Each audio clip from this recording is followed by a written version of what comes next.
दिव्या ने गुस्से में कहा, ज्यादा पति बनने की कोशिश मत करना, ड्राइवर बन के चुपचाप गाड़ी में बैठे रहना, और अगर गलती से भी पार्टी में दिख गए तो उसका अंजाम बहुत बुरा होगा। दिव्या अमन को धमका ही रही थी कि तभी उसकी चमचमाती कार आलीशान रेस्टोरेंट के बाहर आकर रुकी।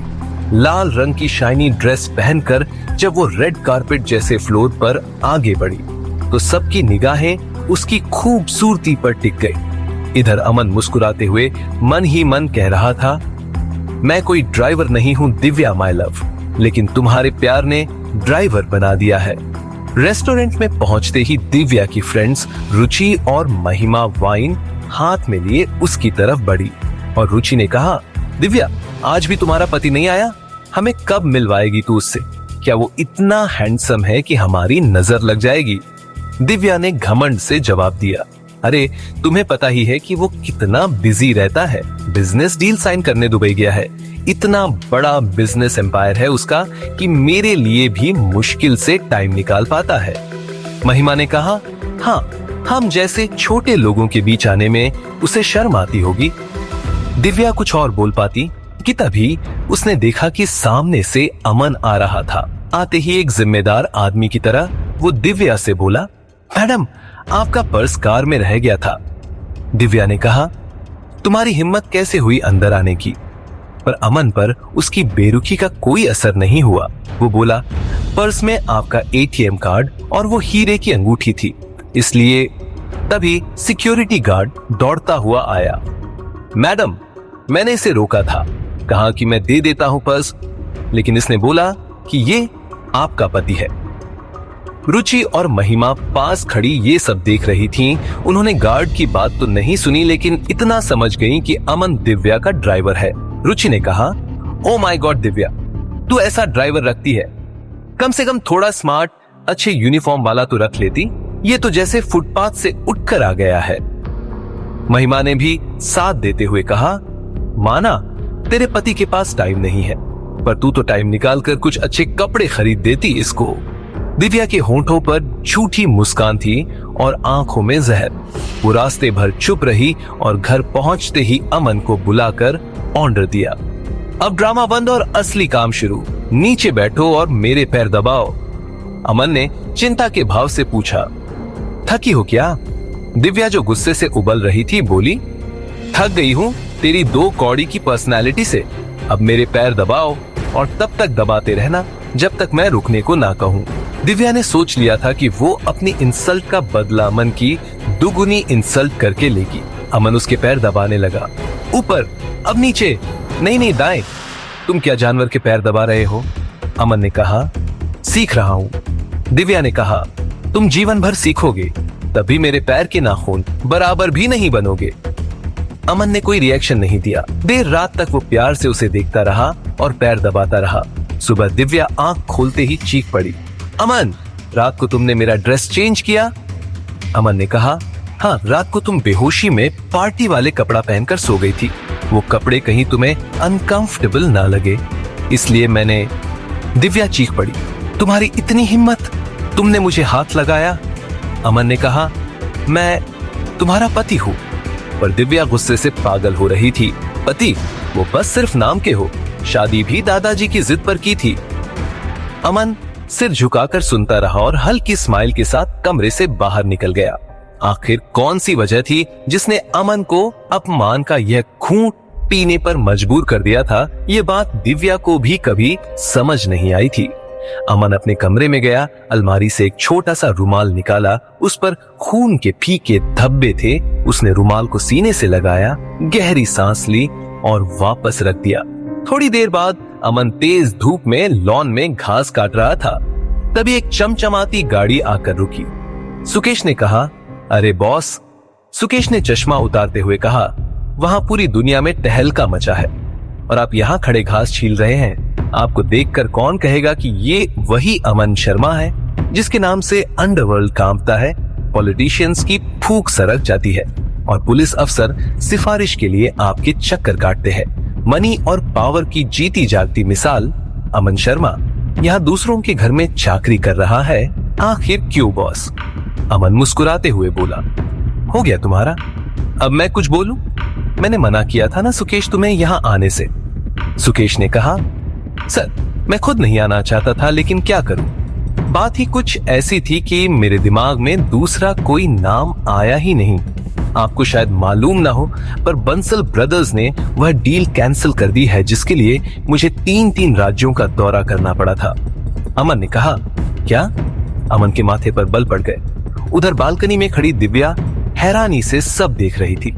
अमन ने कहा, उस बंसल की इतनी हिम्मत कि उसने हमारी डील को ठुकरा दिया, जबकि मैंने मुख्यमंत्री को बोलकर उसे कॉल करवाया था। तुमने पेपर्स में कोई छेड़छाड़ तो नहीं की थी सुकेश, या हमारी सेक्रेटरी ने कागज तैयार करते समय कोई गड़बड़ कर दी हो? सुकेश ने कहा, बिल्कुल नहीं, मैंने खुद सारे कागज चेक किए थे, लेकिन मुझे लगता है कि बात कुछ और है सर। अमन ने कहा, मैं जानता हूँ, वह बंसल सिर्फ मुझसे पुरानी दुश्मनी निकालना चाहता है, लेकिन चिंता मत करो, उसे मैं देख लूंगा। सुकेश ने कहा, ठीक है, और वो प्रिंसेस? अमन ने सोचते हुए कहा, स्टॉप इट सुकेश, मैं तुम्हें पहले भी सतर्क कर चुका हूँ कि उस लड़की का नाम तुम्हारी जुबान पर नहीं आना चाहिए। उन दोनों को बात करते देख दिव्या की क्यूरियोसिटी बढ़ने लगी। वह मन ही मन बोली, इस गुड फॉर नथिंग आदमी से बात करने इतना रॉयल लड़का क्यों आएगा? जरूर इससे इसने पैसे लिए होंगे और दे नहीं रहा होगा, अपना उद्धार मांगने आया होगा। चलो चल के पूछते हैं। इधर सुकेश अपने सवाल पर अड़ा था, लेकिन सर वो प्रिंसेस एक स्टेट की। अमन ने कहा, आई डोंट केयर, वह अगर इस देश की प्रेसिडेंट भी होती तो भी मेरा जवाब नहीं बदलता। You know I am married. Divya से मैं बेइंतहा मोहब्बत करता हूँ, किसी और लड़की का नाम भी मेरी जुबान पर नहीं आना चाहिए। अब चलो फौरन निकलो यहाँ से, अगर किसी को शक हो गया तो मेरे सारे प्लान पर पानी फिर जाएगा। अमन ने यह कहकर सुकेश को उल्टे पांव वापस भेज दिया। वह पीछे मुड़ा तो दिव्या को खड़ा पाया। उसके होश ठिकाने लग गए। दिव्या को देखते ही वह लड़का फटाफट वहां से निकल गया। दिव्या ने अमन से पूछा, कौन था ये लड़का? अमन ने काफी सावधानी से जवाब दिया, दोस्त था, दोस्त। दिव्या ने कहा, तुम्हारा दोस्त लग्जरी गाड़ी से आए, ऐसा तो हो नहीं सकता। अमन ने कहा, अरे वो स्कूल का दोस्त था, वो बहुत आगे निकल गया बिजनेस में, पैसे का बिल्कुल घमंड नहीं है उसे। अमन का जवाब सुनकर दिव्या फिर पूछ पड़ी, हमारे खिलाफ कोई साजिश तो नहीं कर रहे हो? नेस के साथ मिलके तुम कितना भी बुरा सोचोगे दादाजी, तुम्हें अच्छा ही कहेंगे। अमन ने कुछ बोलना चाहा, तभी उसके पास किसी की कॉल आई और उसने उसे अपना मैसेज बॉक्स चेक करने को बोला। दिव्या उसे बिजी देखकर वहां से जाते हुए बोली, साफ सफाई का खास ध्यान रखना, तुम भले गंदगी से रहो लेकिन लॉन हमारा साफ सुंदर रहना चाहिए। दिव्या के जाते ही अमन ने मैसेज बॉक्स पर वह वीडियो देखा। उसे देखते ही उसके होश उड़ गए। उस वीडियो में मुंबई के एक 7 सितारा होटल का मालिक लोकेश अपने मैनेजर से बोल रहा था, दिव्या को मैं किसी भी हाल में हासिल करके रहूंगा, उसे मैं बचपन से जानता हूँ, मेरा पहला इश्क है वो। मैनेजर ने कहा, सर आपने जैसा कहा था, दिव्या कोठारी के साथ हमने अपना कॉन्ट्रैक्ट खत्म कर दिया है। लोकेश बोला, शाबाश, अब आएगा मजा। अब यह डील दोबारा तभी होगी जब वह दिव्या मेरे सामने आकर गिड़गिड़ाएगी। मैनेजर बोला, लेकिन सर दिव्या तो शादीशुदा है, अपने हस्बैंड को छोड़कर वह भला। लोकेश बोला, बस उसका पति तो बिल्कुल नल्ला आदमी है, उसे किसी ने देखा तक नहीं है आज तक। वो खुद दिव्या के टुकड़ों पर पलने वाला पालतू कुत्ता है। उसके अंदर इतनी हिम्मत कहाँ जो लोकेश सेठी का मुकाबला कर सके। लोकेश ने इतना कहकर शराब का एक घूंट पिया, फिर बोला, दिव्या अगर मेरे बिस्तर पर नहीं आएगी तो मैं उसे घुटनों पर लाकर छोड़ूंगा। इतना सुनने के बाद अमन का खून खौल गया। कुछ देर बाद दिव्या बेचैन होकर कमरे से निकली और अपनी कंपनी में मैनेजर को कॉल पर बोल रही थी, ये कैसे हो गया? लोकेश हमारी कंपनी से कॉन्ट्रैक्ट खत्म करने वाला है, तुम डायरेक्ट उसके पास जाओ। मैनेजर ने कहा, ठीक है मैम। दिव्या ने कहा, सुनो रुको, मैं भी आती हूँ वहां। इतना कहने के बाद दिव्या अमन को ढूंढने लगी। कहाँ गया ये आदमी? खुद तो कोई काम है नहीं, हमारा काम भी खराब करेगा। दिव्या ने इतना कहा ही था कि उसके फोन पर उसके मैनेजर का मैसेज आया। मैनेजर ने लिखा, काम अर्जेंट है तो मैं कैब बुक करके निकल जाऊंगा, आप अभी मत आइए, वहां पहुंचकर अपडेट देता हूँ। दिव्या ओके लिखकर डील के बारे में सोचने लगी। वो इस बात से अनजान थी कि जिस अमन को ढूंढ रही थी वो लोकेश की धज्जियां उड़ा रहा था। अमन लोकेश के ऑफिस में उसी के केबिन में उसका गिरेबान पकड़े खड़ा था। लड़कियों को अपने बिस्तर पर सुलाने का बहुत शौक है ना, रुक जा, अब मैं तुझे मौत की नींद सुला दूंगा, दिखा अपनी मर्दानगी अब। ये देखते ही लोकेश के पसीने छूटने लगे। वह घबराते हुए बोला, अरे कौन हो तुम और ऐसे अंदर कैसे घुसे चले आए? मेरा कॉलर छोड़ो, जानते भी हो कौन हूं मैं। अमन ने उसका कॉलर छोड़ने के बजाय उसकी गर्दन पर अपनी पकड़ को और मजबूत कर लिया और दांत पीसते हुए बोला, बहुत अच्छी तरह से जानता हूं कि तुम एक नंबर के नीच और गिरे हुए इंसान हो। कोठारी के साथ डील करो या फिर मरने के लिए तैयार हो जाओ। सब लोग वहां खड़े खड़े तमाशा देखे जा रहे थे। तभी अचानक गोलियां चलने की आवाज हुई। दो बॉडीगार्ड भागकर वहां पहुंच गए। उनमें से एक बॉडीगार्ड ने अमन के सिर पर पिस्तौल तान दी और बोला, बॉस को छोड़ दे वरना खोपड़ी खोलकर रख दूंगा। अमन के चेहरे पर जरा भी शिकन नहीं आई। उसने मुस्कुराते हुए जवाब दिया, तुझे क्या लगता है लोकेश, मैं मुंह उठाकर सीधा मौत के मुंह में चला आया? यहाँ आने से पहले ही मैंने तेरी फील्डिंग सजा दी है, बस तू देखता जा। इधर अमन ने यह बात कही, उधर लोकेश के मैनेजर मानव का फोन बजने लगा। मानव ने फोन निकाला और स्क्रीन पर नाम देखते ही उसके चेहरे पर तनाव आ गया। कुछ देर बाद मानव पलटा तो उसके चेहरे पर हवाइयां उड़ रही थीं और माथे से पसीना बह रहा था। लोकेश ने परेशान होते हुए पूछा, मानव क्या बात है? मानव किसी तोते की तरह बड़बड़ाने लगा, सर बैड न्यूज है, मिस्टर लूथर के साथ हम $1 बिलियन की जो डील साइन करने वाले थे वह कैंसिल हो गई और ऊपर से नुकसान की भरपाई करने के लिए भी बोल रहा है वो। लोकेश को मानो अपने कानों पर भरोसा ही नहीं हुआ। क्या ये क्या बक रहे हो तुम?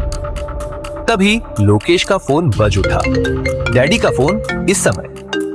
लोकेश चौंका और कॉल उठाकर फौरन फोन कान से लगाया। दूसरी तरफ से उसके डैडी चीखते हुए बोले, उल्लू के पट्टे, ये क्या रायता फैला दिया है तूने? किस आदमी से पंगा ले लिया तूने? हमारी कंपनी के शेयर लगातार गिरते जा रहे हैं। एक के बाद एक 6 कॉन्ट्रैक्ट्स कैंसिल हो गए और इनकम टैक्स वाले पागलों की तरह मेरे पीछे पड़े हुए हैं। मैं सिंगापुर के लिए निकल रहा हूं अभी के अभी। तू भी फटाफट अंडरग्राउंड हो जा। याद रखना, अगर तू पुलिस के हत्थे चढ़ गया तो मैं कह दूंगा कि तू मेरा बेटा नहीं है। इतना कहने के बाद उसके डैड ने फोन रख दिया। मानव ने फौरन हाथ पकड़कर लोकेश को एक तरफ खींचा और फुसफुसाया, सर कहीं वो बड़ा आदमी यही तो नहीं? इसके आने के बाद से ही ये सारी आफत आई है हमारे ऊपर। मैं तो कहता हूँ इससे माफी मांग लीजिए। ये सब चल ही रहा था कि दिव्या का मैनेजर वहां आ पहुंचा। अमन को सबसे लड़ते देख उसने मन ही मन कहा, ये अमन यहाँ क्या कर रहा है? इसकी हिम्मत कैसे हुई यहाँ आने की? और ये इतने बड़े आदमी के साथ बदतमीजी कैसे कर रहा है? लग रहा है कि इसकी बदतमीजी की वजह से ही ये डील कैंसिल हुई है। दिव्या मैम को पता चलेगा तो इसे घर से निकाल देंगी। इतना कहकर उसने दिव्या को फोन लगा दिया। मैनेजर अपनी बॉस दिव्या को कॉल लगाने ही वाला था कि ठीक उसी समय अमन की नजर उस पर पड़ गई। वह दहाड़ उठा, रुक जा वहीं। इधर लोकेश भी मानव की सलाह मानकर कुछ ठंडा पड़ चुका था। अमन ने इशारे से लोकेश को अपने पास बुलाया और समझाने लगा, देख बे, ये जो आदमी खड़ा है ना, वो दिव्या का मैनेजर है। अभी तक तो ये बात सिर्फ हमारे बीच में थी, लेकिन अगर ये बात यहाँ से बाहर गई तो तुम्हारी बहुत बेइज्जती हो जाएगी। इसे सिर्फ एक ही बात पता होनी चाहिए और वो ये कि तुम डील साइन करोगे। लोकेश ने तुरंत मानव की तरफ पलट कर देखा और सामने खड़े मैनेजर की तरफ उंगली दिखाकर बोला, इसको अंदर प्राइवेट कैबिन में बिठाओ, मैं इससे बाद में बात करूंगा। मानव तुरंत अपने दोनों बॉडीगार्ड के साथ दौड़ा। दिव्या के मैनेजर का फोन छीन लिया गया और उसे डरा धमका कर एक प्राइवेट रूम की तरफ ले जाया गया। लोकेश के मन में अब सिर्फ एक ही सवाल घूम रहा था, ये अमन जो लोकेश के सामने शेर बनकर दहाड़ रहा था, वो दिव्या के सामने चूहा क्यों बन जाता था? इधर लोकेश की घबराहट उसके पूरे वजूद को निगलने पर आमादा थी। वो इस समय अपने आप में नहीं था। वो लड़खड़ाते हुए बोला, लेकिन तुम असल में हो कौन? यह सब जो कुछ भी हो रहा है उसके पीछे तुम्हारा हाथ है क्या? मैंने तुम्हें पहले कभी नहीं देखा। मैंने आज से पहले डैडी को भी इस तरह डर से कांपते हुए नहीं देखा। अमन ने दहशत में कांपते लोकेश के बाएं कंधे पर हाथ रखा और उसे समझाने लगा, मेरी पहचान जानकर क्या करोगे? बस ये जो गुंडागर्दी करते हो उससे बाज आ जाओ। इतना सुनने के बाद लोकेश ने तुरंत हाथ जोड़ ली और रहम की भीख मांगने लगा। आई एम सॉरी, मुझसे गलती हो गई।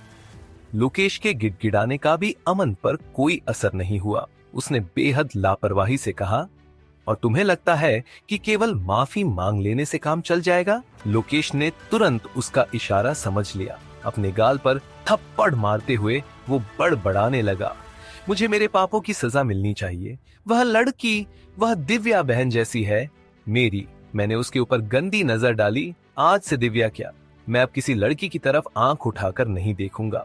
इतना सुनने के बाद अमन ने लोकेश की बाजू पर थपकी मारी, फिर शान से वहां से निकलते हुए बोला, शाबाश, वो डील भी साइन कर देना अब।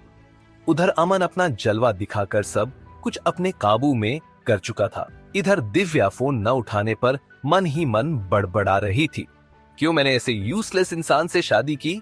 2-4 बार पार्टी में क्या लेकर गई, उसे आदत पड़ गई।